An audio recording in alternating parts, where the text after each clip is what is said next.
Chaitanya Prabhu Nityananda Shri Advaita Gadadhar Srivasadi Gaur Bhaktivinoda Ki Jai Shri Shri Radha Krishna Gopa Gopinath Shyam Sundar Radha Kundi Radha Ki Jai Vrindavan Dham Ki Jai Radhik Mayapur Dham Ki Jai Ganga Devi Ki Jai Yamuna Mani Ki Jai Bhakti Devi Ki Jai Tulsi Rani Ki Jai Samaveta Bhakta Vranda Ki Jai Shri Harinam Sankirtan Ki Jai Grantaraj Shrimad Bhagavatam Ki Jai Canto Acharya Shri Prabhupada Ki Jai Premanandi. All glory to the Son of the devotees. All glory to the Son of the devotees. All glory to the Son of the devotees. All glory to the Sri Guru and Gopal.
Okay, Hare Krishna. Om Namo Bhagavate Vasudevaya. Om Namo Bhagavate Vasudevaya. Om Namo Bhagavate Vasudevaya. Narayanam Namaskritya Naram Chaiva Narottamam Devim Saraswatim Vyasam Tato Jayamudirayet Nashtaprayeshva Bhadreshu Nityam Bhagavata Sevaya Bhagavati Uttama Shloke Bhaktir Bhavati Naishtaki Krishne Swadhamo Pagate Dharmajnanadibhisaha Kalau Nashta Drishamesha Puranarko Dhunoditaha Grantaraj Shrimad Bhagavatam. This is Canto 1, Chapter 6, entitled Conversation Between Narad and Vyasadeva. We're on text number 14, and we'll probably also do text number 15. So kindly repeat. Parishranta Indriya Atma Aham Tritparita Bubhukshita Snatva Pitva Hrade Nadya Upasprishtah Gata Shramaham Parishrantendriyatmaham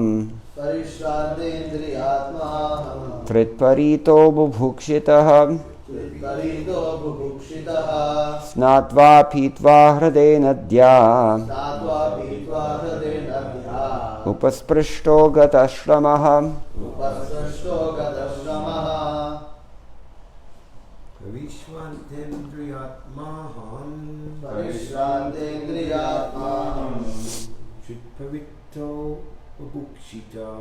Tritparito Bukshita Snatva Pitva Vidadya Snatva Pitva Hridayanadya Upapisto Gatashrama Upasprishta Gata Parishantendriyatmanam Parito bukshita Snatva pitva hridayanadya Upasprishto gatashrama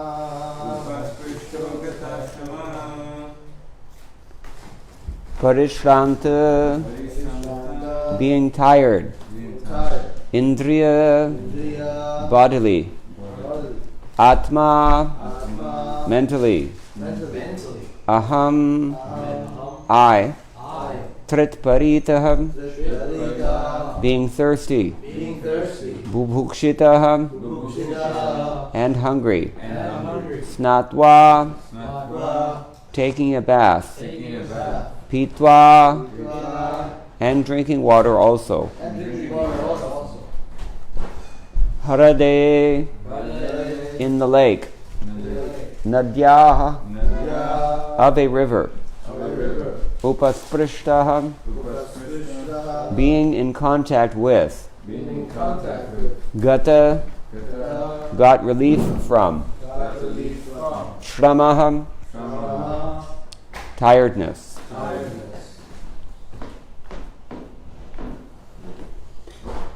Translation: thus traveling, I felt tired, both bodily and mentally, and I was both thirsty and hungry.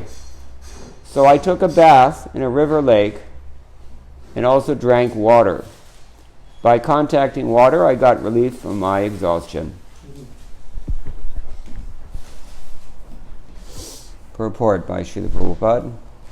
A traveling mendicant can meet the needs of the body, namely thirst and hunger, by the gifts of nature, without being a beggar at the doors of the householders.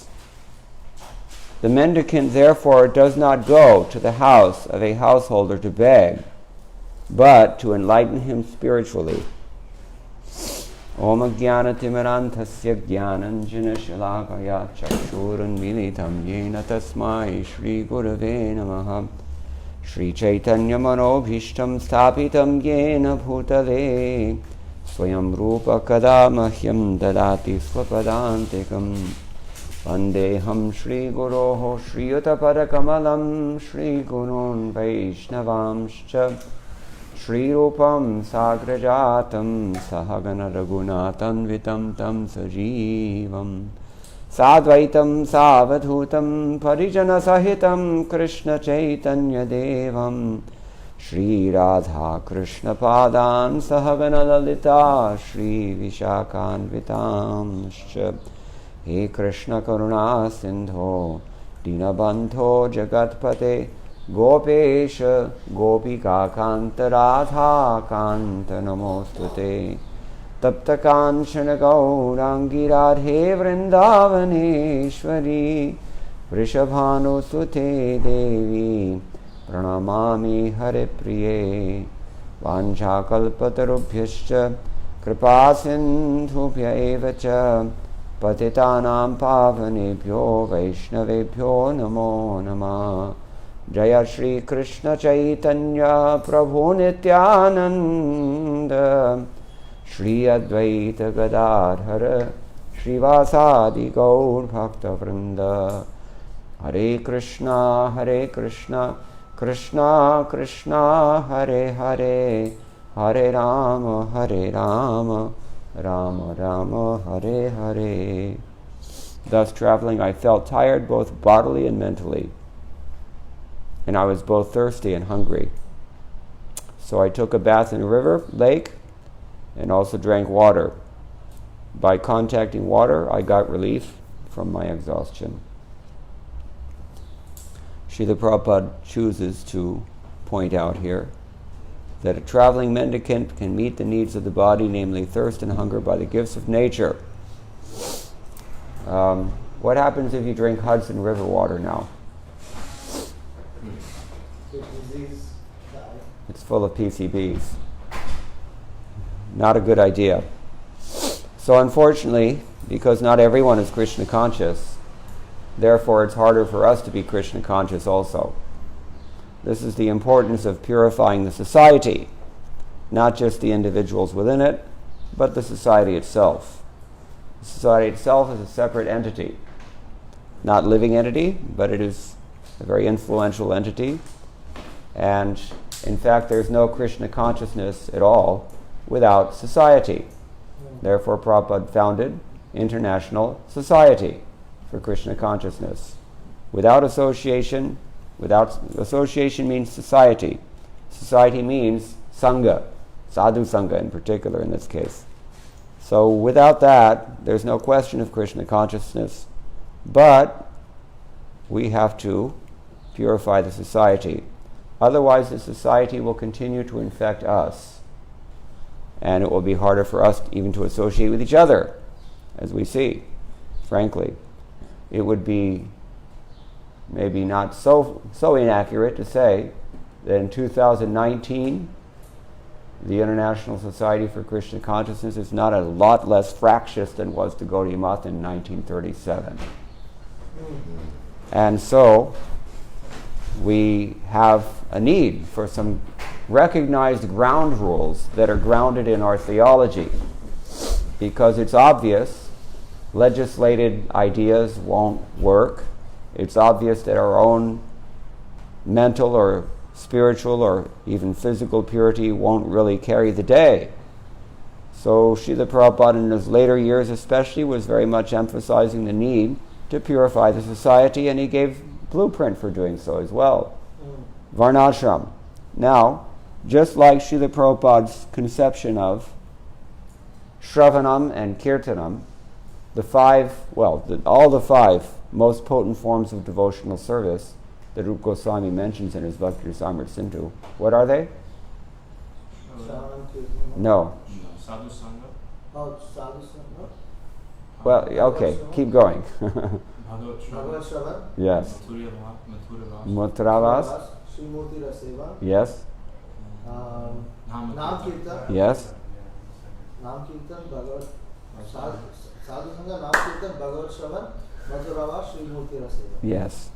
So just as Srila Prabhupada's conception of these things was far greater than was envisioned by maybe his predecessors, or at least the people around him in the mid-20th century, so in the same way, Srila Prabhupada's conception of Varnashram Dharma seems to have been a lot larger than we might assume. And it encompasses, in fact, if we look at Varnashram Dharma as a manifestation of a vidhi-based life, Krishna says at the end of chapter 16 in Bhagavad Gita, Yas shastra vidham utsrijya vartate kama karata yas siddhim avapnoti na sukham na param gatim. If you don't live a life comprised of scriptural injunctions, put it that way, then you will not you'll not be happy, you will not get any kind of success, and you will certainly not get the supreme destination. Therefore, he says, tasmat means therefore.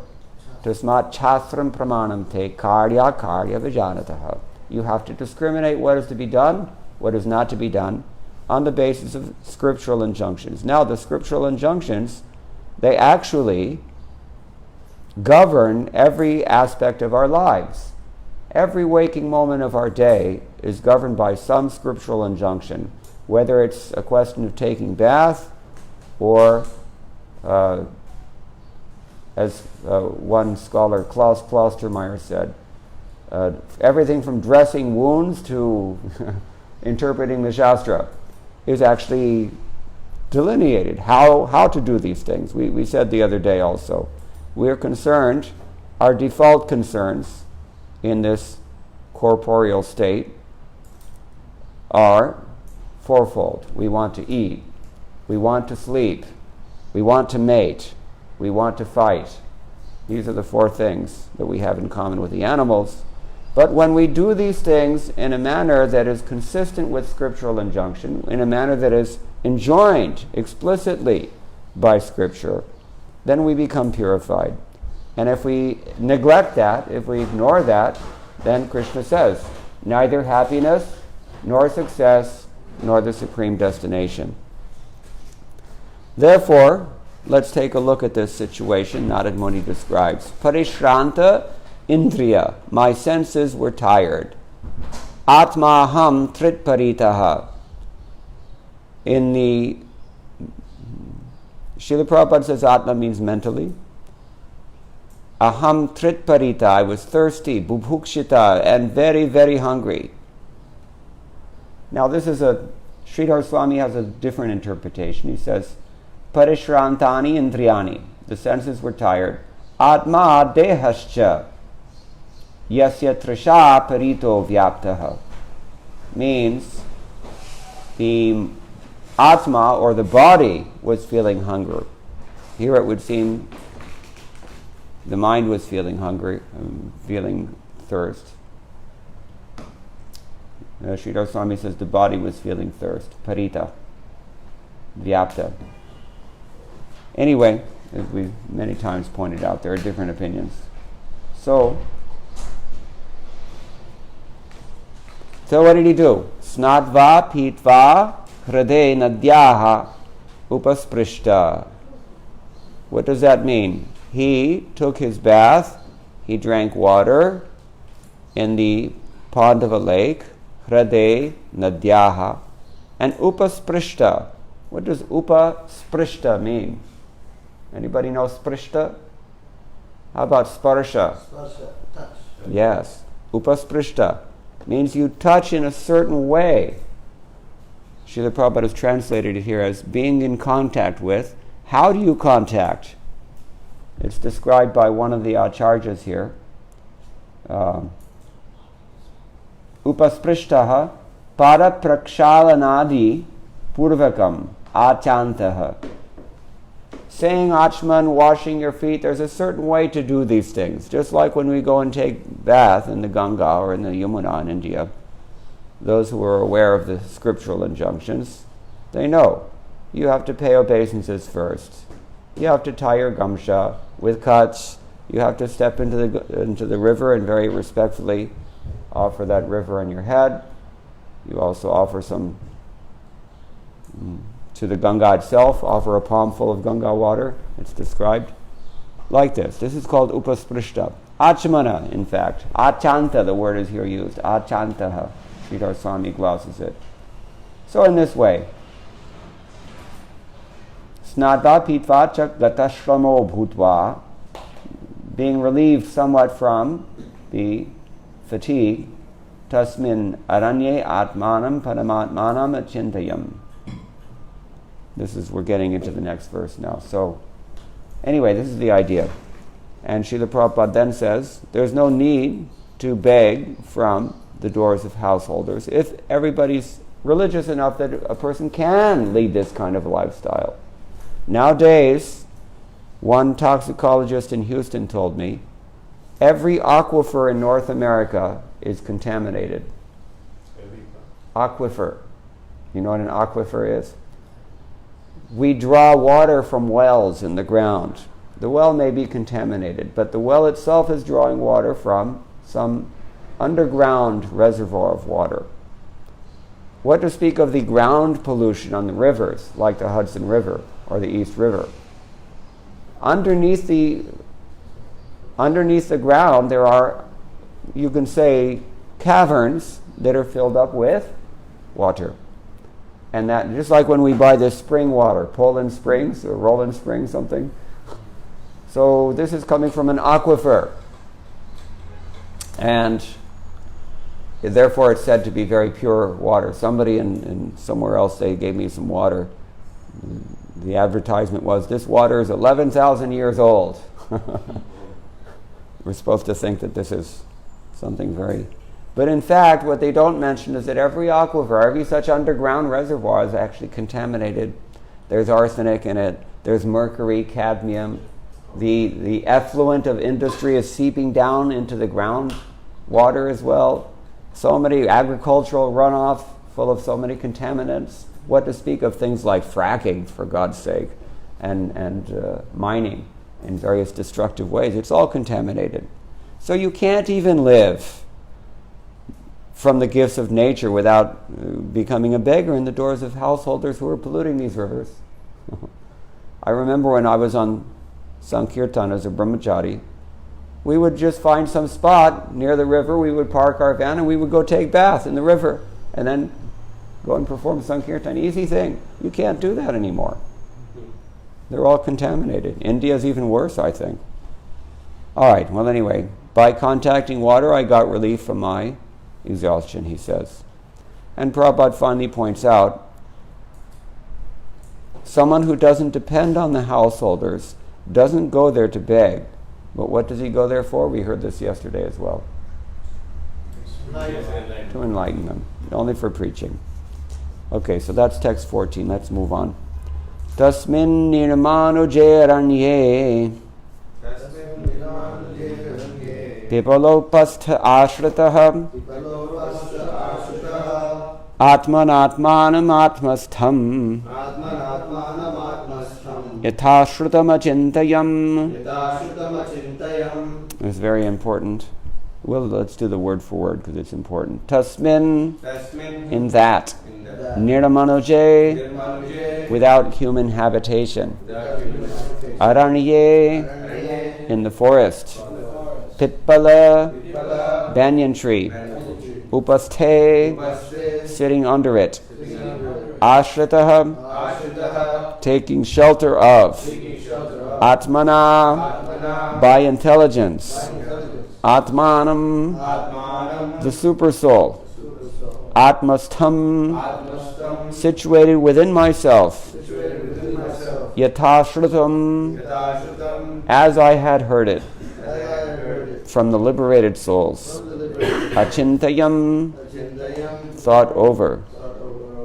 Translation, after that, under the shadow of the banyan tree, in an uninhabited forest, I began to meditate upon the super soul situated within, using my intelligence, as I had learned from liberated souls. Now, Srila Prabhupada's purport is very, very important, very brilliant. Just listen carefully. One should not meditate according to one's personal whims. This is what we just heard from chapter 16, isn't it? Kama karataha means according to your own desire, whatever you want to do.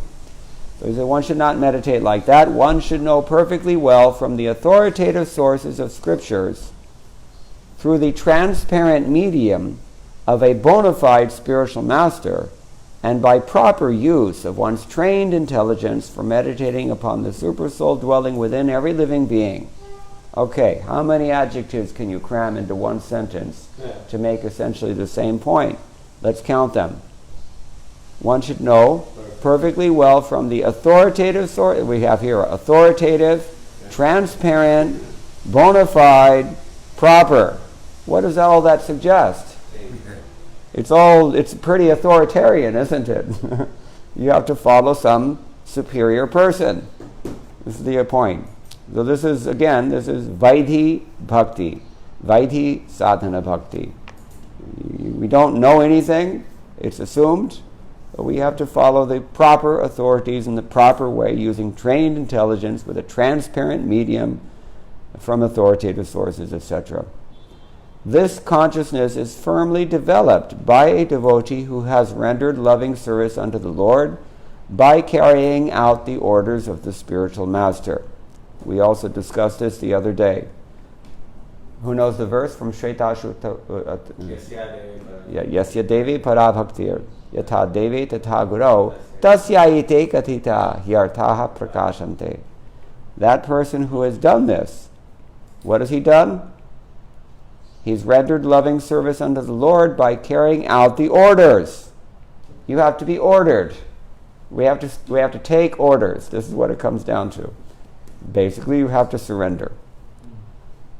And we take orders from the transparent medium of the bona fide spiritual master who is repeating the authoritative sources properly. Okay. Srinadaji contacted bona fide spiritual masters. There are other kinds of so-called spiritual masters. Be careful. There's no guarantee. There may be bogus spiritual master. There are many of them. But we're talking about bona fide spiritual masters. And Narad Muni served them sincerely and got enlightenment rightly. Thus, he began to meditate. So in this way, he began to meditate. Tasmin nirmanoje aranye. So nirmanoja. What does manoja mean? Manoja. Manoja. Think. Manoja. What does ja mean? Son of Manu? Yet somebody who is descended from Manu. Manoja. Manava is another name. Manushya is another name. Anything that you see that is describing a human being in the Shastra, it will somehow involve Manu. Why? Because Dharmasya hina pashubhisamana. Without this, you're an animal. This is the fundamental distinction between the scientific or biological definition of human status and the theological or shastric definition of humanity. Humanity is not just biologically determined. This is the point. Humanity is determined by adherence to dharma, which, as we've been hearing in this purport, means you get orders from superior authorities and you follow, you surrender to those orders. And you lead your life in terms of scriptural injunctions. This is the point. That's what it means to properly use trained intelligence. This is the training. If you follow the orders of the Shastras, and if you lead a life of dharma according to the vidhis, then you will be trained automatically. You will be trained.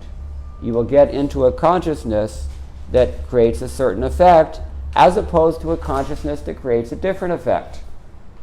The wise have determined that there's one result from vidya and there's another result from avidya. We hear this in the Shruti mantra. So, this consciousness is firmly developed. That's called nishtha bhakti. And it's firmly developed by a devotee who has carried out the orders of the spiritual master.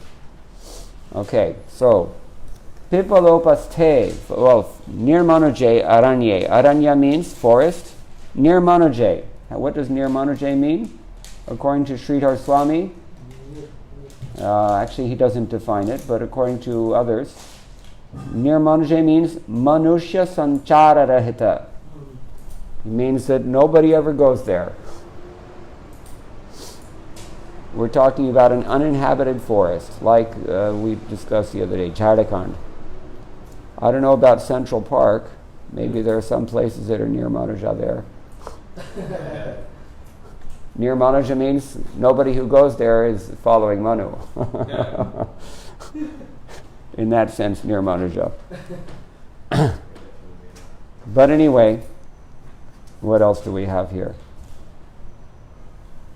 Yeah. Upavishta. Ashrita means upavishta, to be situated. Ashrita, sheltered. What Srila Prabhupada kind of hints here in his translation. What is the shelter that one is getting underneath this pippala tree? Shade. Yeah, shade, most likely. In India, you want shade, especially at this time of year, you definitely want shade. Okay, so pippala, and according to the koshas quoted by commentators here, pippala means ashwatha.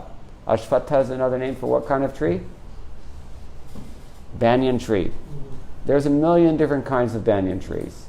Just like there's a million different kinds of jasmine flowers and a million different kinds of lotus flowers. So they have different names. The ones that have the little pointy leaves, those are called pipal or pippala. And the ones that have the fat leaves and the big trunks that go everywhere, that's called ashwatha. But they're just different subspecies. Actually, these ficus trees, I don't know if you have ficus trees in New York, but California they have them. It's another species.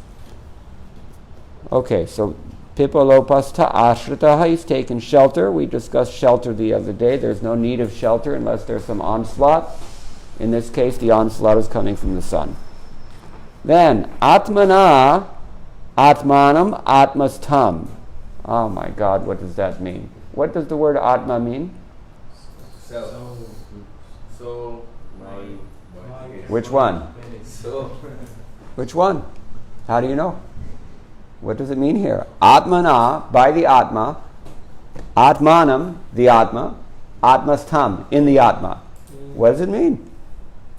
How are you going to figure this out? If it means body, okay. By the body, situated in the body. Doesn't sound so good, right? How about mind? We don't know. This is the thing, we don't know. Therefore, I said the other day, the only way to understand these things is by the mercy of the Acharyas. So what does Sridhar Swami say? He says, Atmana means buddhya manasava, either by the intelligence or by the mental determination. This is Atmana, by the self, means by the mind or by the intelligence. And what do? Atmanam, you take Paramatmanam, Paramatma. By your intelligence, by your mind, you take Paramatma, and Atmastham means Hridistham. You fix him in your heart. Now it makes sense, doesn't it? Yeah. Okay. So, by the intelligence or by the mind, mental discipline, you fix the Paramatma within your heart. And achintayam, Narad Muni said, I did this, I thought meditated like this, chinta. What does chinta mean? Do you have this word in Tamil? Yeah, it means like trouble, anxiety. Right? In Tamil it means that. Chinta makes you think. To think, yeah. In Hindi it means anxiety. Yeah, exactly. It keeps me stunned. So I saw once on the wall, Chinta mat kara, chintana kijiye. This is in Vrindavan. This is the kind of graffiti that you get in Vrindavan. In Vrindavan, the graffiti doesn't say whose drug turf this is. It will tell you, don't be in anxiety, just meditate on Krishna. It's a pun on the word chinta. All right, so now how did Narad Muni do this? This is always the question we have to ask. Okay, but how? It's like he touched water, okay, but how? So, okay, we're fixing Paramatma within the heart or in the mind, but how? One word left in the verse. What is it? Only one word we haven't discussed. Yatashrutam. Yatashrutam. As I have heard. As I heard. This is a very, very important point. Why is it an important point? Because if you study Prabhupada's purport, practically speaking, his whole purport is emphasizing only this point. We mentioned in the beginning, it's a very authoritarian approach. You have to hear in a certain way from certain persons, like this. Okay, so what does he say? One Acharya commenting here says, Yathopadeshtam. Yatashrutam means Bhikshu Dvijaihi. From the sannyasis and the brahmanas, Yathopadishtam, as I have been instructed. Upadishta means instructed. Just like Upadesha means instruction. We have that book, right? Nectar of Upadesha Amritam. So Yathopadishtam means as I've been instructed by whom? Bhikshus. Bhikshu means the beggars, means the sannyasis. And who else? Dvijaihi. The twice born. The Brahmins, in effect. That's one opinion. Vijayadwaj Tirtha of the Madhva Sampradaya, he says Yathashruta means Paramahamsa Ebhya Shrutam. What I've heard from the Paramahamsas. That is the best person to hear from, is it not? Yeah. Yes, no doubt about it. And what does Vishwanath Chakravarti Thakur say? Yathashrutam, he says, Mantropadishta Dhyanam Anatikramya. That as the mantra, as I've been instructed, I've not deviated from that practice. It's like we have a Hare Krishna Maha Mantra, and we have these 10 offenses, which it's good to chant every day, because if you don't keep it fresh in your mind, how do you know you're really struggling very hard to fight these things? These are the main things we have to do in Krishna consciousness. We have to avoid these 10 offenses. So that's what he means. Vishwanath Chakravarti Thakur, he says, Tatapi yathashrutam mantropadishtam dhyanam anadikramya achintayam. He meditated without transgressing the mode of meditation that has been instructed and through chanting this mantra as we've heard it from the authorities. Very nice definition Vishwanath Chakravarti Thakur gives there. And so for him also, thereby, what does this mean? Atmanam, Paramatmanam, that's same. Kritavasam, he's fixed this Paramatma within the heart. And how has he done so? Utpanna prema tvat manasi avichhedenaiva. Only through unbroken concentration as a result of the prema that has arisen within his heart. A very nice explanation he gives. When we follow the instructions of the spiritual master, we get the effect that the instructions are intended to produce. It's very, very simple. Therefore, Vishwanath Chakravarti Thakur has stated it very simply. Yasya prasadad bhagavat prasado. Bas. The pleasure of the spiritual master is the pleasure of the Supreme Personality of Godhead. Simple point. Yasya prasadan nagati kutopi. Without pleasing the spiritual master, how are you going to get that result? Again, there is one result obtained from the cultivation of nescience, and there's a different result obtained from the cultivation of knowledge. So, utpanna prema tvat, because prema has arisen as a result of avichhedenaiva manasi, kritavasam atmanam, as a result of undeviatingly focusing on the Paramatma within the heart. How do we do that, practically speaking? In Kali Yuga, in 524 West 152nd Street? 594? Yeah. Okay, so how do we do that in 2019? How exactly are we supposed to do this? Very simple. We replace the word mantra in Vishwanath Chakravarti Thakur's commentary with Hare Krishna mantra. Very simple. So, yathashrutam, as we have heard, Hare Krishna mahamantropadishta dhyanam. We fix our minds on the meditation of the Hare Krishna Mahamantra as we've been instructed. And anatikramya. We do not deviate from that practice. 16 rounds means at minimum 16 rounds. You can chant more if you want. It doesn't mean 15 rounds or less rounds. It means 16 rounds. And it means being careful to avoid these 10 offenses, because we're constantly compelled or impelled to be lazy, to be misguided, to be unfortunate, to be disturbed, as we've heard from the Shrimad Bhagavatam. And these are the things that impel us to commit these offenses. If you just go with the flow, if you just put everything on autopilot, you're going to be carried down the Hudson River into the ocean of material existence. So Maya is like that. You have to swim upstream a little bit. That means you have to make the endeavor to avoid these offenses. So these are some things we can think about with regards to these two verses, especially text number 15. It's very, very instructive. Yatashrutam. Srila Prabhupada concludes here, Nadaji contacted bona fide spiritual masters, served them sincerely, and got enlightenment, rightly. So why can't we? It can be done. Krishna assures Arjuna in Bhagavad Gita, Bahovo jnana-tapasa puta madbhavam agataha. We'll see the word bhava is very significant here, because we get it again in the next verse, tomorrow's verse. So, what does he mean? Who knows that verse in full? Who can quote it? I'm not going to tell you the verse number. Ah? No. I know the last line. It says the first word of the verse. Okay, if we don't know these verses here, do you think somebody else in New York City knows more than we do? Actually, somebody does. In Columbia University, I'm sure. They have some I used to work with these people. They know our books better than we do, but they're not willing to budge 1 inch and surrender to Krishna. That's the problem. Okay, this is chapter 4, text number 10, a very, very, very important verse.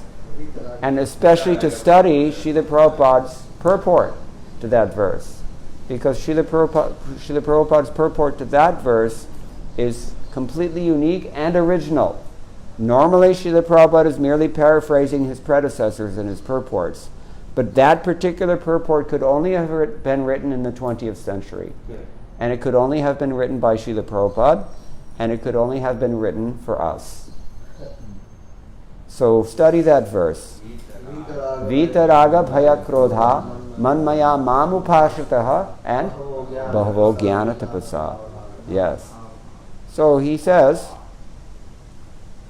you have to get rid of raga, bhaya, krodha. And Prabhupada takes those to mean, respectively, attachment to gross or subtle sense gratification, fear of your personal spiritual identity as a dependent living being, and frustration over all the hypocrisy that you see and all the contradictory things you've heard. We just, a lot of people just hang up with spiritual life because they've heard too many things, they've seen too many things. So, and Krishna tells Arjuna in this regard, having taken shelter of me, how? By the austerity of knowledge. Bahovo, many people have taken shelter of me, purified by the austerity of knowledge. How is knowledge austere, and how does that austerity purify us? Huh? No, it's repeating your question. Let me hear your realizations. Prabhupada doesn't explain this in the purport. What are we supposed to do? It's a valid question. If you want to act on this verse, you have to know. Is it then Austerity of knowledge is to hear knowledge from the spiritual master. That's the austerity. Yeah, shut up and hear. In Kali Yuga, people want to talk more than they want to hear. This is the Ritvik disease. Have you noticed? They like to talk more than they like to hear. What else? you have to disabuse your misconceptions? Yeah, you have to disabuse your misconceptions. Very good point. Ramanujacharya, in his commentary on that verse, and virtually everyone after him as well, all of the acharyas, they all say the same thing.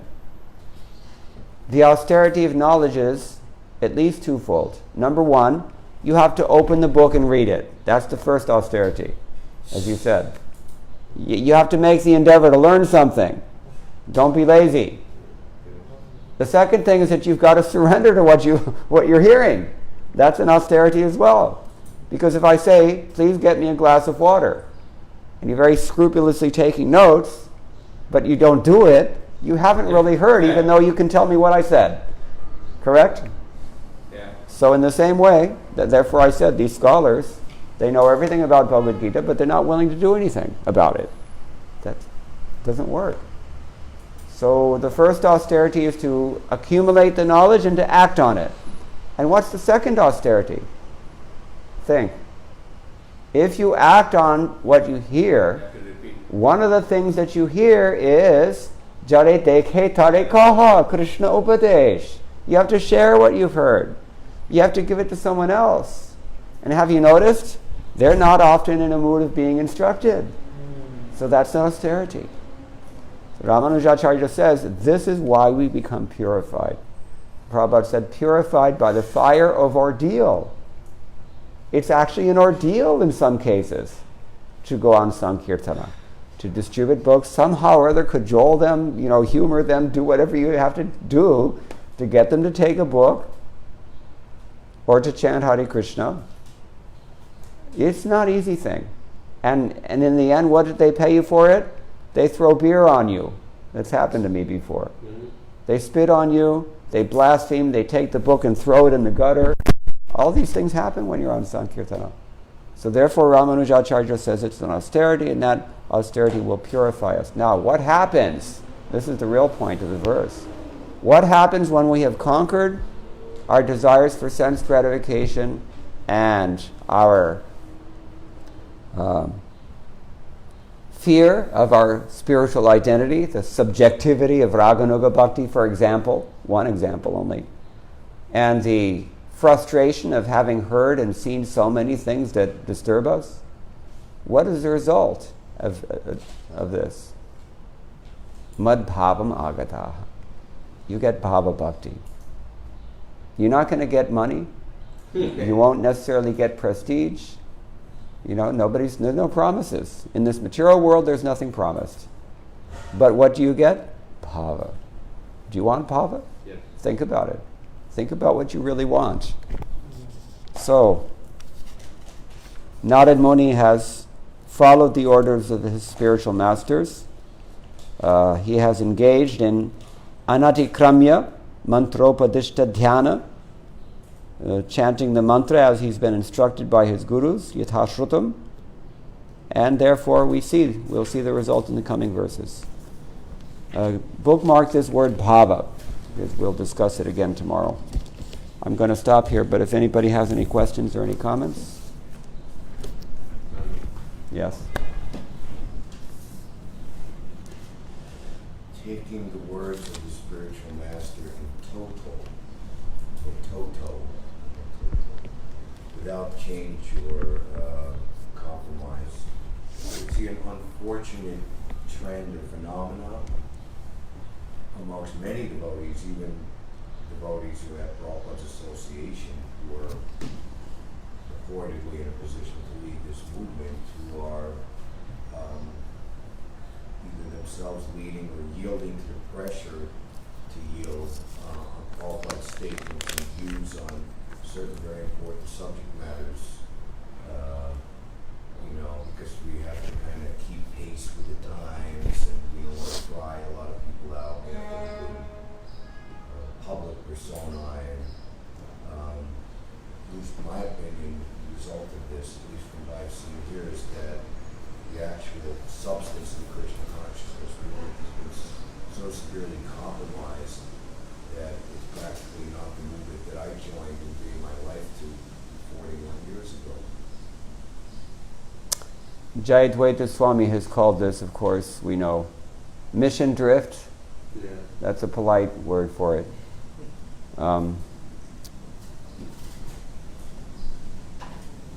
Krishna says, Ashradadhana Purusha Dharmasyasya Parantapa Ityadi.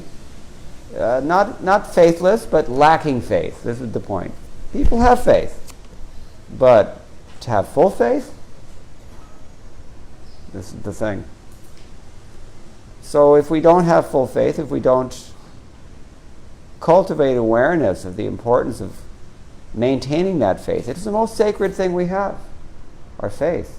Pure faith. The topic of faith in Bhagavad Gita is one of the most under-recognized, underappreciated among all the verses of Bhagavad Gita. The first few verses of chapter 17. The Acharyas commenting there, they have two kinds of faith that they discuss. One is swabhavaki shraddha, the faith that you get automatically by your birth, like we discussed the other day, prakrita faith, you might say. And then there's another one which he calls shastrajanya shraddha, faith that only arises in the good association of advanced devotees who are studying the Shastras very carefully, Shastra Manana, and trying to understand their meaning from all different angles, as Prabhupada said. So this is a great problem. If we lose sight of the importance of maintaining our faith. And maintaining faith is like maintaining a garden. You have to weed. You have to water. You have to care for it. It's not just automatic. It's work. This is where, again, the laziness that typifies this yuga will cause us problems. So, in most cases, these things can be rectified very easily. How is that? One thing that Srila Prabhupada criticized about us that we can do, and it helps us to maintain the purity of our faith. What is that? Read his books. Read his books. Simply open up the book and read it. Simply, that is what it means. Yatha shrutam, as I've heard. If you haven't heard, then what are you going to do? You have to hear properly. You have to hear. It's another disturbing trend, since we're talking about disturbing trends. I was in Vrindavan and my godbrother Shrutakirti Prabhu, he pointed out that now we see, he was disturbed by this trend himself. He said, now we see a trend in all over the world that people want to chant Hare Krishna, but they don't want to hear anything.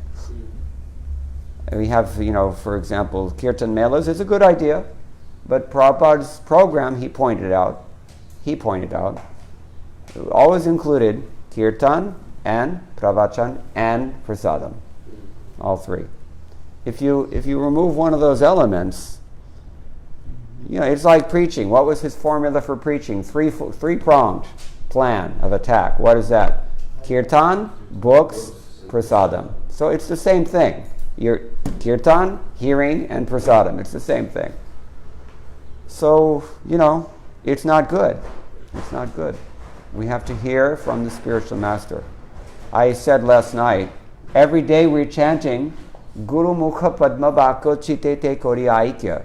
Arana Kori Homani Asha. Which part do you not understand? Arana Kori Homani. Anything else, don't divert your attention. Just focus on the words emanating from the lotus mouth of the spiritual master and don't divert to anything else.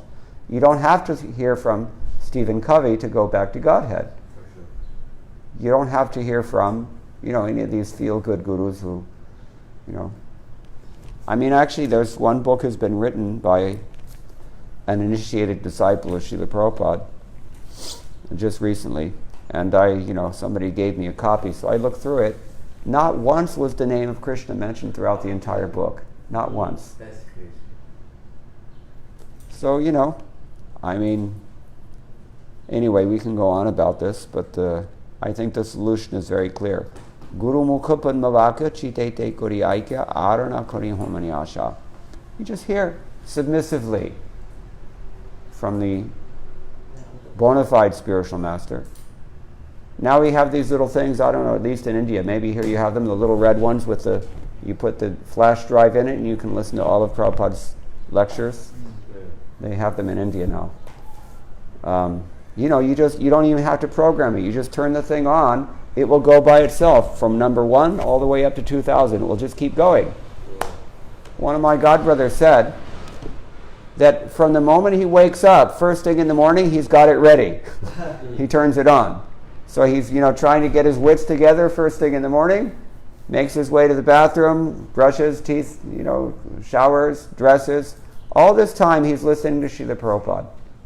And he said, in fact, throughout his entire day, if he's not doing something that requires focused concentration, he has this thing on and he's listening. So that amounts to about 3 or 4 hours a day hearing from Srila Prabhupada. Now, if you just consider, if you are associating with Srila Prabhupada for 3 or 4 hours a day, don't you think that you're going to know him pretty well after some time? So, what is the problem? The problem is we've got another priority. Once I was in New Dwarka, I was dressing the deities, and the system there, they are playing Srila Prabhupada's lecture while the pujari is addressing the deity. So, I came back the next morning to do the same, and I noticed that the same lecture was playing. So I told one of the devotees there that said, this is the same lecture that played yesterday. He just looked at me with an incredulous look on his face, and he said, "Have you memorized it yet?" So, really, what is the priority? Srila Prabhupada instructed, I think it was Yashodananda and Guru Kripa Swamis, when they were preaching in South India, he instructed them, you just memorize Bhagavad Gita and speak nothing but that. Whoa. It can be done. It can be done. If you're hearing in this serious way every single day, you can actually, you can actually memorize everything. And then you can, because you've memorized everything, you can pick at will from anywhere in the ocean of Shastras for the particular reference that it applies to your particular situation. This knowledge saves us. Without knowledge, you cannot perform voluntary austerity. Tapasya. So, every conceivable circumstance that a conditioned soul might find himself in this world is addressed somewhere, if in the Shrimad Bhagavatam. So you just have to be familiar enough with the Shrimad Bhagavatam, and then you're prepared. So this is my solution. I mean, I always, it's like another thing. We were mentioning Varnashram, another problem, controversy, some people feel, that, we don't know how to do this. This is the argument I've heard many times. Of course you don't know how to do this. You have to open the books and read what Prabhupada says about it. So, is that okay? Memorizing question. Bhagavad. Okay, who's first? We'll go left to right. I was thinking about this principle of Sankirtan being so purifying. What we see in our history where, many devotees, even though engaged for many, many years in Sankirtan, we might not see them around anymore. Or they're not engaged in devotional service. So I was thinking how, looking forward, how to maintain, strong practice, if we want to continue in this practice. Adau Shraddha, as we said, the faith has to be there. So the real question is, how do we nourish our faith? How do we protect our faith? How do we insulate our faith? How do we strengthen our faith? Hearing is, of course, the main thing with that. Tamal Krishna Goswami used to say that the process is perfect. If you're not experiencing the result that is expected of the process by following the process, that means you're not actually following the process. So look, analyze, introspect. What am I doing wrong? Where's the hole? Where's the air escaping? It has to be watertight, as we say. So, then we have to look at ourselves, and Vaishnava Sangha is most valuable for that, because sometimes we only see what we want to see, not sometimes, most of the time. But other people see what really is. And so we keep the association of devotees. And they will help us if they're merciful, which they are. Kripa sindhubhya evacha. They're like oceans of mercy. If you go in front of the deity, you'll see the deity. No matter what nonsense you've just done, the deity is still smiling. He'll play his flute smiling, no problem. But if the devotees will get on your case, the spiritual master will get on your case. That is a mercy, more merciful. So keep good association, hear every day, protect your faith in these ways, and make sure you're actually following the process perfectly. What did Krishna say we just read? If you do these things carefully enough, you're going to get Bhava Bhakti. It's virtually guaranteed. So, the main thing is actually offenses. The main thing is offenses. And, anarthas in general. So, the difficult point, what are the stats? Krishna gives us the statistics in Bhagavad Gita. Most people fail. And historically speaking, even many gurus have also failed in Krishna consciousness. So, what does it take? You have to work against that. You have to be very vigilant, Prabhupada said. You study these fifth canto statements about what it means to control the mind. Anybody know the verses I'm thinking of? Rishabhadev's. You have to very carefully watch the mind. Do not ever trust the mind. Ever. Like that. Never you trust the mind. Now, I have 30 years in Krishna consciousness. I'm grown up now. I've heard people say this. No. Just like we talked about yesterday. Low-class people, they will become agitated. No, sir. Vidvamsam api karshati. Even a learned person becomes agitated in the wrong association. And similarly, the mind is never, ever, ever to be trusted. Therefore, we see that even amongst the liberated souls, they're generally very carefully. Prabhupada always very carefully followed the regulative principles. Prabhupada was always chanting. He was always up in the morning. He was always very carefully exhibiting first-class Vaishnava behavior. Never deviated from that.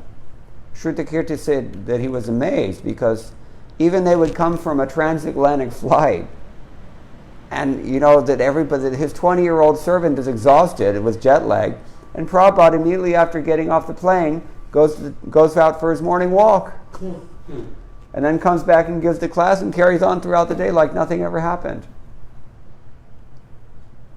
That's transcendental. So that may take some practice. That's okay. But understand this point, that the Yashastra vidhamustrajya varjate kamakarata nasasitim alapnani nasukham naparam gatim. Is that okay? You wanted to say something or ask something? No. We were talking about Prabhupada given the instruction, Guru Kripa Swami and Yashodananda Swami, memorize Bhagavad Gita. Memorizing purports also?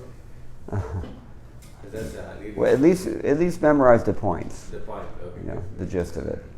The words exactly. I mean, you don't want to be persnickety about it, but we should understand how does Prabhupada interpret this? What does he say? And in here in New York, as a matter of fact, in 1976, Prabhupada gave this instruction that you should learn my books the way a lawyer knows his law books. Lawyers, they can quote legal references all the way back to, 100 years. They have to know all that stuff. Or at least they have to know where to look for it. So, this is what it means. We're not serious about hearing, that's all. We're just not serious. Worldwide, pan-ISKCON phenomena, we're just not serious about hearing. And it's not good. It's a disturbing trend because it causes so many problems. There was a survey several years ago at the ISKCON Leadership Sangha meetings in Mayapur. They surveyed all the leaders of ISKCON, mainly temple presidents, but also regional secretaries and even some gurus and GBCs participated. So they asked everybody how many people have completed reading all of Srila Prabhupada's books, and only 25% of those leaders of ISKCON had actually done so. A pretty wake-up statistic. Only 25%, less than 25%, I believe, if I recall correctly. This is, I think, in 2014 or something like this. So, my godbrother Keshava Bharti Maharaj, for the last, I don't know how many years, if you look up his Vyas Puja offerings and see what he says, he only speaks on this point as a determined principle. He says he's on a mission to get people to read Srila Prabhupada's books, because if you're not hearing from Srila Prabhupada, you're hearing from somebody else. Why do you want to do that? Vijayadhwaj Tirtha has told us very clearly, Paramahamsebhya Shrutam. Narad Muni heard from Paramahamsas. Why do you want to hear from somebody else? Why? You can hear from a Paramahamsa that so much time and effort he put into this. Show some gratitude. This is a point that Radhanath Swami often emphasizes. Be grateful. Look what he's done for us. In the middle of the night, while all of us slept, he worked on these books only for us. The least we can do is open them up and read them, and then we might find it's less austere to surrender to Krishna. My faith is strengthened. My direction is clear. We don't know where we're going only because we're not listening. So all these things are off of this point, very important point in the verse. Yatashrutam achintayam. Anything else?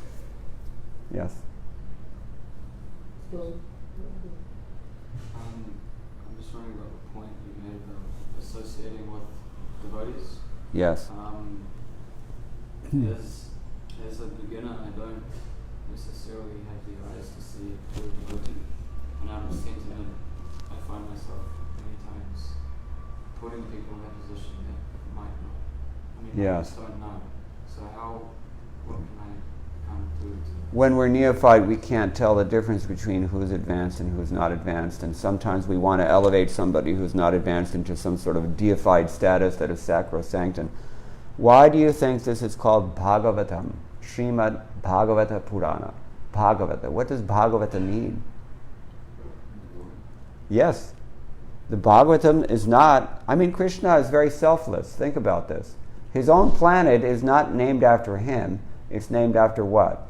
Cows, his devotees. Similarly, the Purana that says mostly about Krishna consciousness is called the Bhagavad Purana, the Purana of the devotees.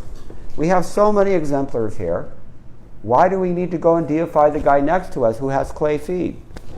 You understand what that means? This is biblical language. It means he has perfections. Gods of clay feet, like movie stars. These people, I mean, big people in the material world, they're miserable. They kill themselves all the time. Especially actors, it seems, and they're more inclined to that. But, we have to be careful. I said already, we have enough circumstances described in the Shrimad Bhagavatam that we can find some sort of analog for our own position. And we have enough exemplars who show us how to deal with them and how not to deal with them also. The Bhagavatam has both. Who you should emulate and who you should definitely not emulate. So who's failed and why? We have to take note of that also. Again, hearing. We default to the social option of guidance only because we're lazy. It's not what we're instructed to do. We're instructed to absorb ourselves in the Bhagavatam, memorize the Bhagavatam, speak only the Bhagavatam, live only the Bhagavatam, distribute only the Bhagavatam. Is that okay? You, Vishnu Chitta, you had something? Yeah, this is about rivers, and you mentioned how the rivers are actually personalities. So, there are holy rivers at Gange, Yamuna, Godavari, Nandamesi, So, now there are many other rivers in the world, like there's the Hudson. So, Hudson Devi. what kind of personalities are these? Are they devotees or not? Or is it just that? They're minor demigods. So, just like in India we have this concept. Gramya Devatas, Kula Devatas, Vana Devis, Nadis. All Nadis, it's understood they're sacred. Some rivers are more sacred. If Ganga is more sacred because it's coming as a result of Vamanadev's foot. Okay. He kicked a hole in the universe, and this device, celestial water from the Garbhodaka comes into this universe. So, some are maybe more than others, but actually everything is sacred. This is the vision. The people who are polluting the Yamuna are not the same people who are praising and worshiping Yamuna. So again, they just have to hear.